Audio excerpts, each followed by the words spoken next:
하나님 감사합니다. 새벽부터 하늘문을 활짝 열어주시고 은혜의 단비를 부어 주시옵소서. 상한 심령들은 위로하여 주시고 병든 자는 깨끗하게 치료하여 주셔서 오직 주님께 영광이 되게 하여 주시옵소서. 감사합니다. 예수님의 이름으로 기도합니다. 아멘. 할렐루야. 네, 우리 저 옆 사람과 인사하겠습니다. 잘 오셨습니다.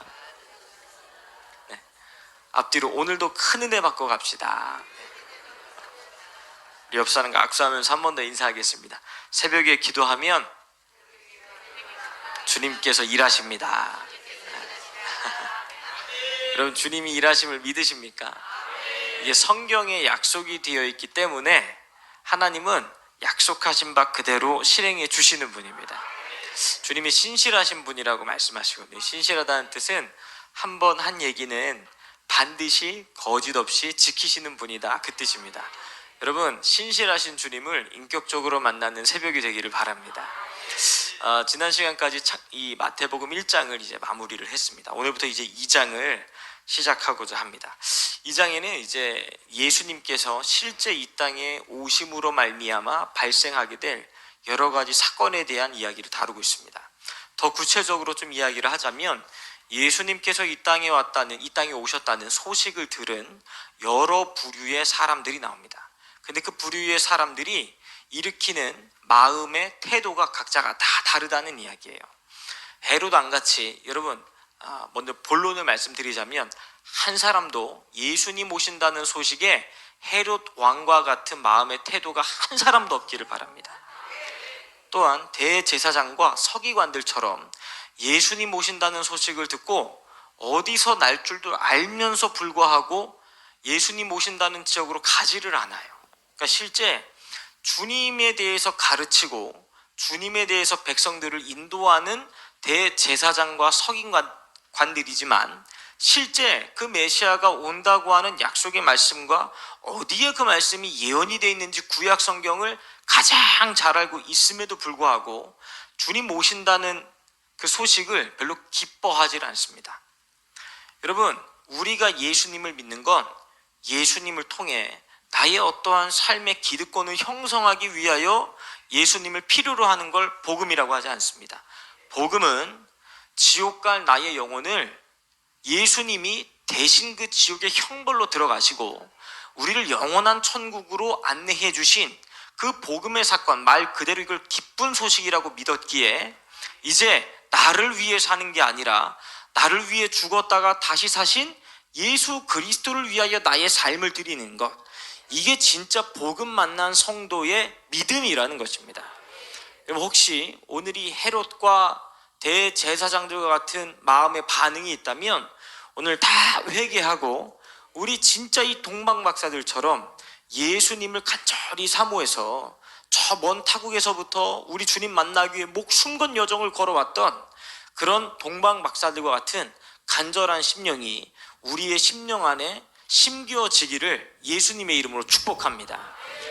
복음이라고 하는 건 말 그대로 진짜 이 기쁜 소식이라서 믿고 나면, 여러분, 이 복음, 우리 각자한테 아주 좋은 일이 발생하면, 예를 들어서 집을 한 채 샀는데 1년 만에 집이 막 3배, 5배가 막 올랐어요.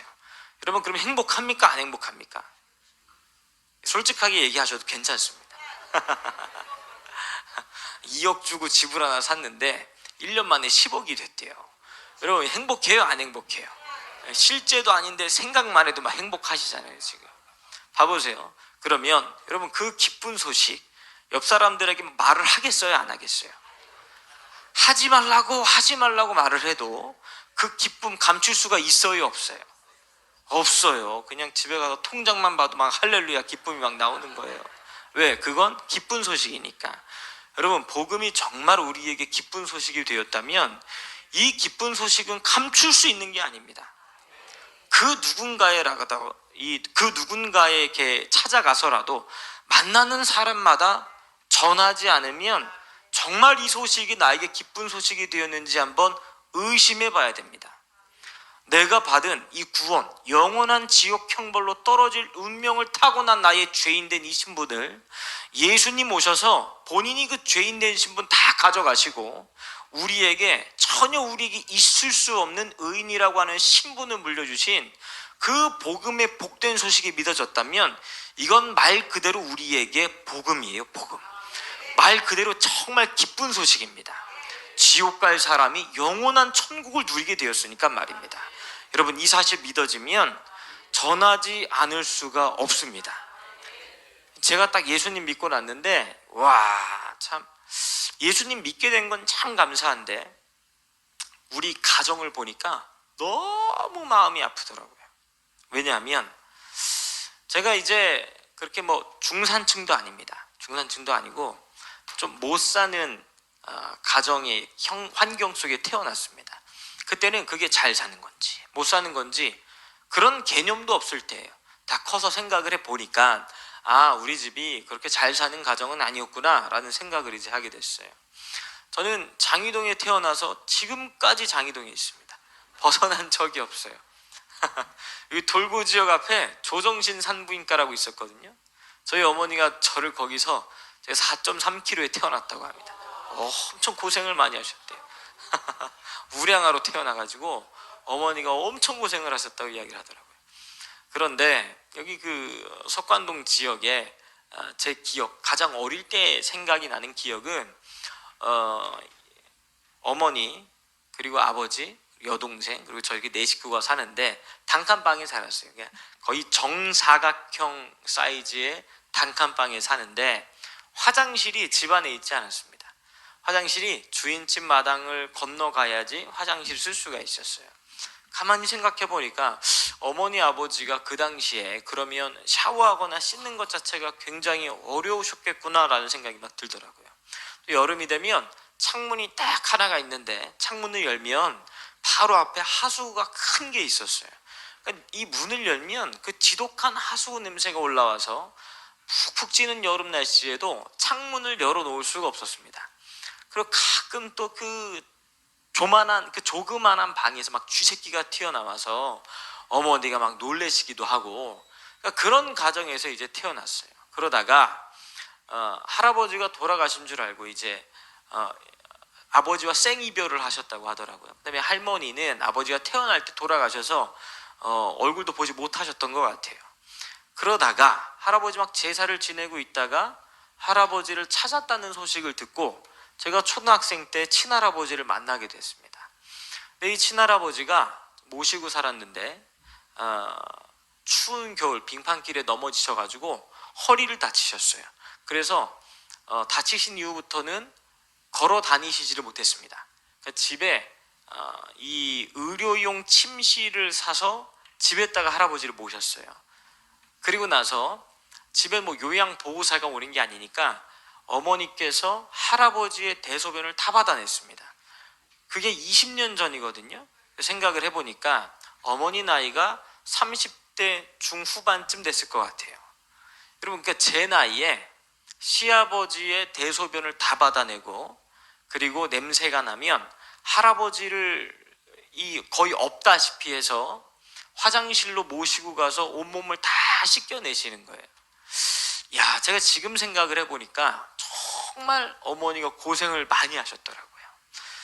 제가 왜 이 말씀을 드리냐면 예수님 딱 믿고 났는데 저는 지금 당장 죽으면 천국 갈 것 같은 기쁨이 있는 동시에 우리 어머니, 아버지 생각해 보니까, 할아버지 생각해 보니까 이 땅에서도 잘 살지 못하고 힘들게, 가난하게, 어렵게 하루하루 고생의 연속을 사신 내 부모님이 죽어서 더 끔찍한 지옥에 간다는 생각하니까 미쳐버리겠더라고요.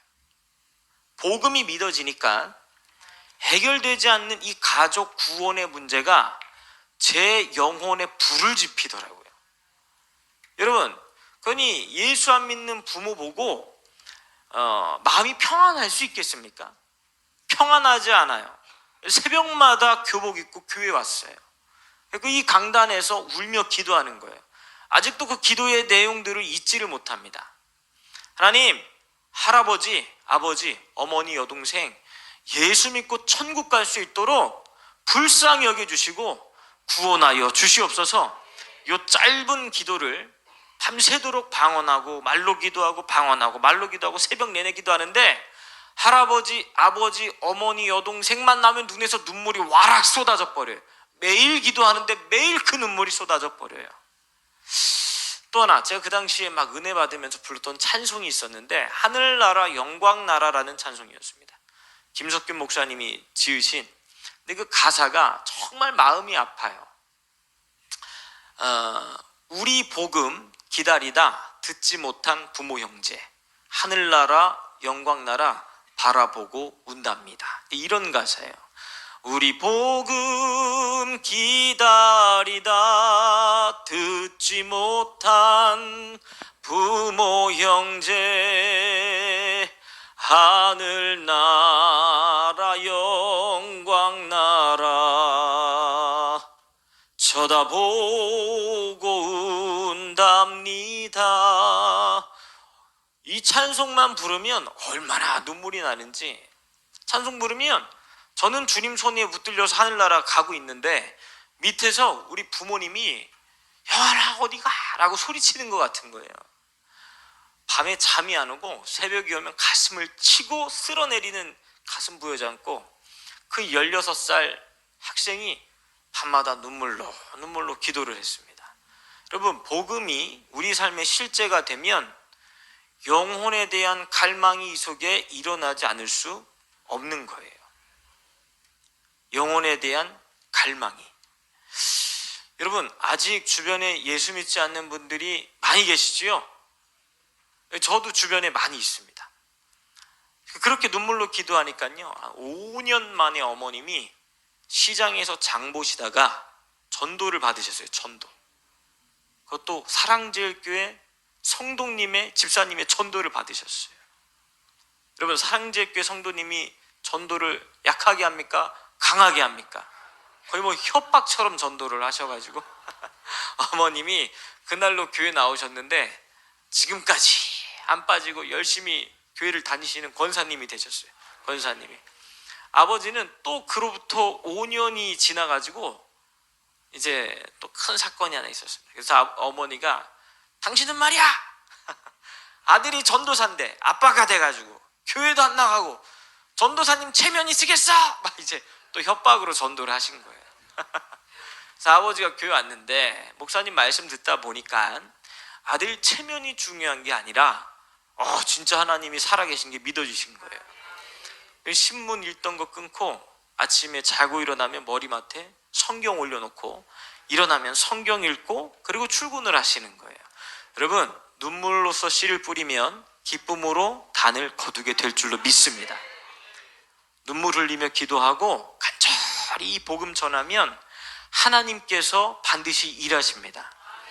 여러분, 그러니까 우리가 이 새벽에 그 단잠을 깨고 나와서 나라와 민족을 위해 기도하고 각자 개개인의 삶의 가정의 문제를 놓고 기도하기 위해 이 새벽에 나온 거 아니겠습니까? 우리의 힘과 노력으로 안 되기에 기도하면 누가 역사하실 걸 믿고 나온 거예요. 하나님께서 이 선택받은 백성들의 간구를 들으시고 일하시고 응답하신다는 걸 믿기 때문에 이 현장에 온 거 아닙니까? 여러분, 오늘도 그 간절한 마음으로 주님의 진짜 야곱이 우리 주님과 씨름하지 않습니까? 씨름하다 환도뼈가 부러지니까 우리 주님 가랭이를 붙잡고 주님, 나를 축복하기 전에는 한 발짝도 움직이실 수 없나이다. 여러분, 그런 심정으로 기도하면 주님 반드시 응답해 주십니다. 할렐루야! 믿음으로 주님의 마음을 한번 사로잡아 봅시다. 오늘 이야기하고자 하는 얘기의 맥락들이 지금 방금 제가 설명드린 그런 내용들입니다. 여러분, 예수님이 오신다는 소식에 이 동방 박사들이 저 바벨론 땅에 있던 사람들이에요.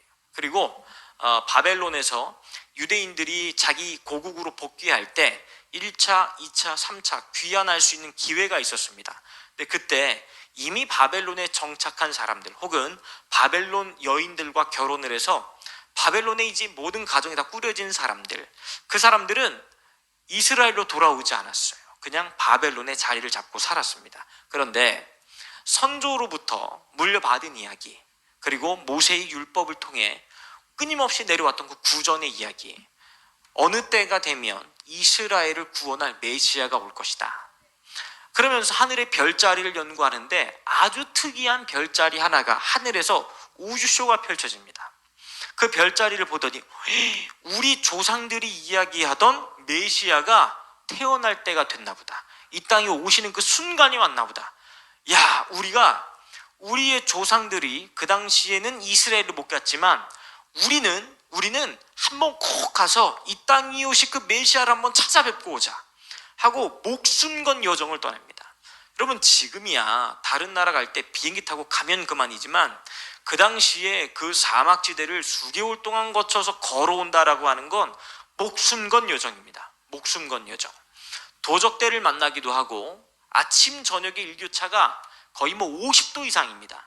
아침에는 태양볕에 막 타 죽을 것 같고 저녁에는 얼마나 바람이 차가운지, 그리고 들짐승들과 저녁에 깜깜한 불빛 하나 없는 그 두려운 순간들, 이걸 수개월 동안 고난을 이기고 딱 도착을 한 곳이 이스라엘 땅이었어요.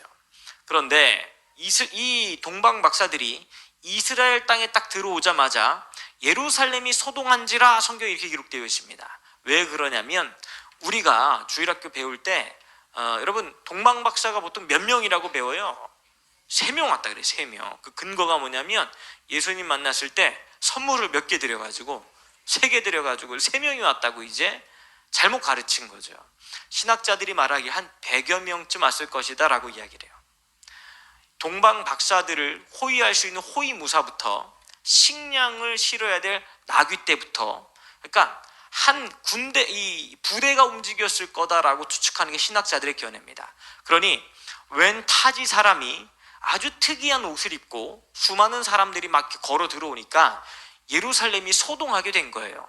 그때 웬 특이한 사람들이 왔다는 보고를 듣고 헤롯 왕이 나와서 어디 나라에서 오시는 길입니까? 라고 묻자 그때 이 동방 박사들이 하는 말이, 이 유대 땅에 왕이 나실 것이라고 하는 하늘의 별자리를 보고 우리가 찾아왔습니다 라고 묻자 헤롯의 마음이 덜컥 겁이 나는 거예요. 좀 누가 온다고 이야기했죠? 왕.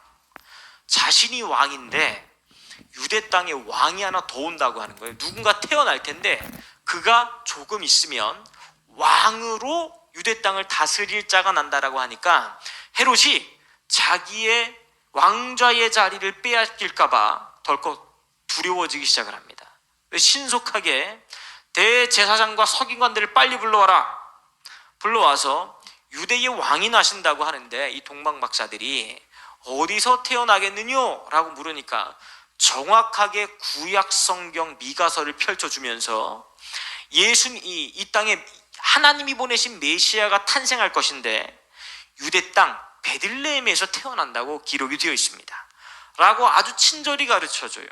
그리고 그때에 헤롯이 동방 박사들에게 베들레헴에 가시면 그 아기 왕을 만나실 수 있을 겁니다. 그러면 어디서 태어났는지 나에게 꼭 좀 알려주십시오 라고 동방 박사들을 보냅니다. 여러분, 그때 헤롯 왕도 따라가지 않고 대제사장과 서기관들도 따라가지 않아요. 여러분, 특이하지 않아요? 그렇게 메시아가 올 걸 연구하고 백성들에게 가르치고 모임을 갖고 회당에서 하나님의 말씀을 가르치는 사람들이 정작 하나님이 보내실 메시아가 온다는 이야기에는 관심이 없어요. 헤롯은 자기 자리 빼앗길까 봐 두려워하고 있고, 대제사장과 서기관들, 그때 이스라엘의 영적 지도자라고 하는 사람들은 오실 메시아에 대한 관심이 전혀 없습니다. 그들이 누리고 있던 기득권 밖에는 관심이 없어요. 오늘날로 따지면 교회는 교회인데 예수님께 관심이 없는 교회가 이스라엘 교회였습니다.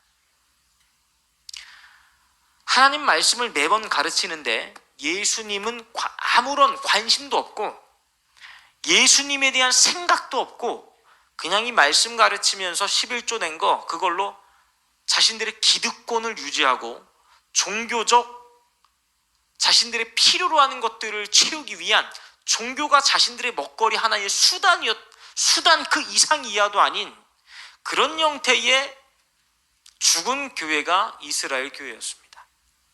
여러분, 그런데 이 이야기가 2000년 전에만 그러느냐? 그렇지 않습니다. 오늘날에도 예수님 오신다는 그 이야기가 헤롯 왕처럼 내가 지금까지 읽어놓은 것들을 빼앗길 것 같은 두려움의 소식으로 들려오는 사람들도 있다는 거예요. 예수님 다시 오신다는 이 소식이 사도 요한처럼 아멘 주 예수여 어서 오시옵소서 라는 마라나타의 고백이 아니라 주님 오신다는 소식이 지금까지 내가 읽어놓은 거 이거 어떻게 읽어놨는데 주님 오신다고 이거? 여러분 그런 교회의 모습이 있어요 없어요? 있어요. 먼데 찾을 필요도 없고 우리 내면 안에 주님 다시 오신다라고 하는 예수님 재림의 소식이 기쁨과 즐거움과 환희에 찬 모습보다는 때로는 두려움과 지금 오시면 안 되는데 하는 세상에 뭔가 뿌리내리고 있는 아직도 예수님이 왕으로 오시면 안 되고 내가 내 인생의 주인이 되어야 하는 것 같은 그런 우리 내면의 모습을 갖고 있다면 우리 안의 헤롯을 오늘 이 새벽에 다 잘라내기를 바랍니다.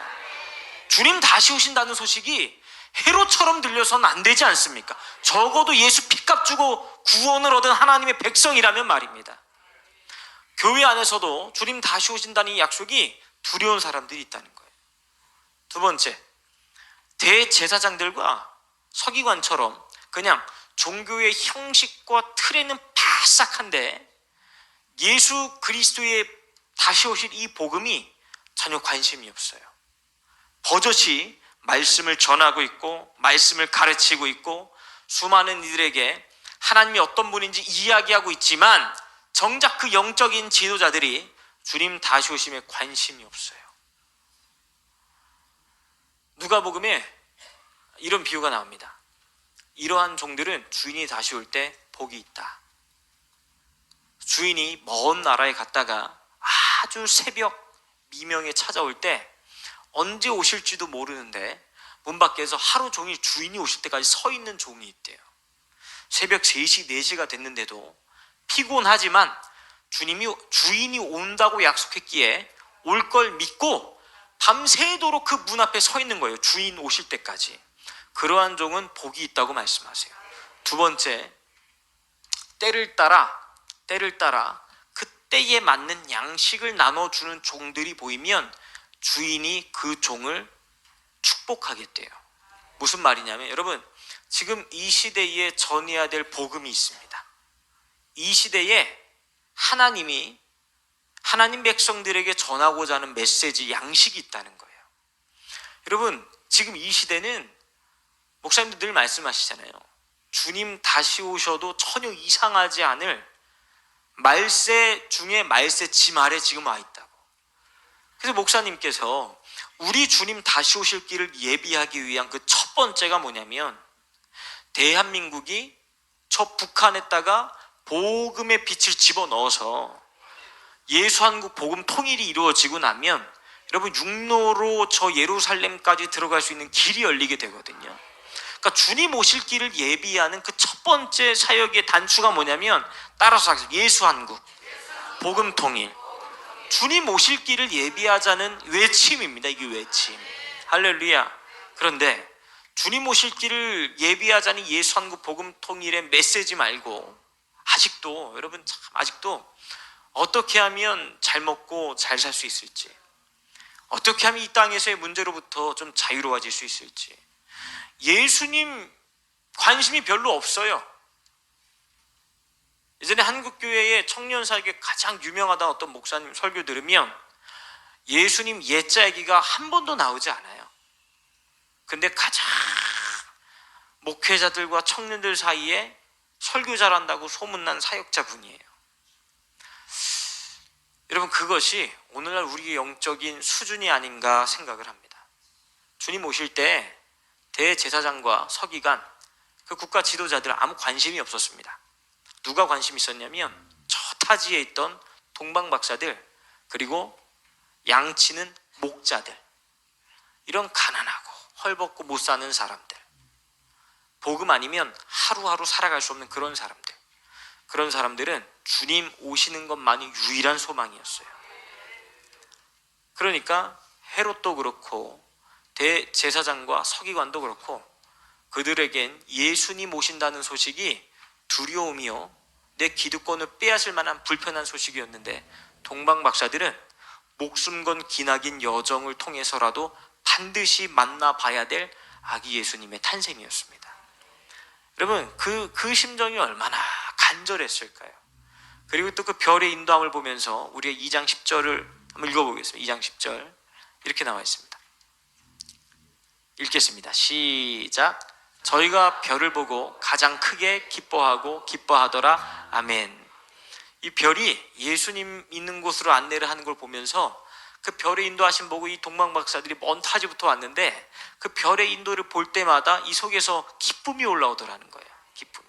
여러분, 주님 안에서만 누릴 수 있는 영적인 평안과 기쁨이 예수님을 사랑하는 자들에게만 저런 영적인 평안과 기쁨이 생기는 겁니다. 오늘 이 새벽에 저런 영적인 평안과 기쁨이 우리의 영혼을 사로잡는 그런 귀한 새벽이 되기를 바랍니다. 어떤 심령들에게 그러함이 있냐면 주님 오신다는 약속의 말씀 듣고 그 약속의 말씀 하나 부여잡고 예수님 다시 만나는 그날까지 믿음으로 사는 자들에게 이와 같은 주님의 인도하심이 나타날 줄로 믿습니다. 여러분, 결국 저 별은 누구에게로 우리를 인도한다고요? 예수님에게로 인도해요. 여러분, 이 땅에서도 우리를 다시 만날 그 주님께로 인도하는 별들이 있거든요. 그 별들, 다음 주 월요일에 그 별들이 대체 뭐냐 말씀을 드리겠습니다. 다음 주에 오셔야 돼요? 안 오셔야 돼요? 오셔야 돼요. 이걸 모르면 뭐가 나를 인도하는지 모르고 그냥 살아가게 됩니다. 이 별의 인도함 받아서 다시 만날 그 주님, 다시 만날 때 부끄러운 모습이 아니라 정말 영광스럽고 기쁜 모습으로 우리 주님 다시 만나게 되는 복된 성도님들이 되시기를 예수님의 이름으로 축복합니다. 아멘. 두 손 높이 들고 기도합니다. 주님, 이 새벽에 우리의 심령 가운데 주님 다시 오신다는 이 소식이 해력과 같은 마음으로 들리고 있다면 이제 회개합니다. 주님 용서하여 주시옵소서. 주님이 우리 속에 오셔서 우리의 진정한 왕이 되어 주시옵소서. 대제사장과 서기관들처럼 이 복음이라고 하는 것이 단순히 예배드리고 한 달에 한 번 헌금 내고 11조 하는 그런 종교 형태에 머무르고 있는 종교인들이 하나도 되지 않게 하시고 예수님과 하루하루 동행하며 동방박사들처럼 그 별의 인도를 받을 때마다 영적인 기쁨을 누릴 줄 아는 진짜 성도들 되게 하여 주시옵소서. 주여, 삼창함식으로 기도합니다. 주여, 주여, 주여. 아버지 예수님 바바야라 사나나 바라바라바야라 스키르르르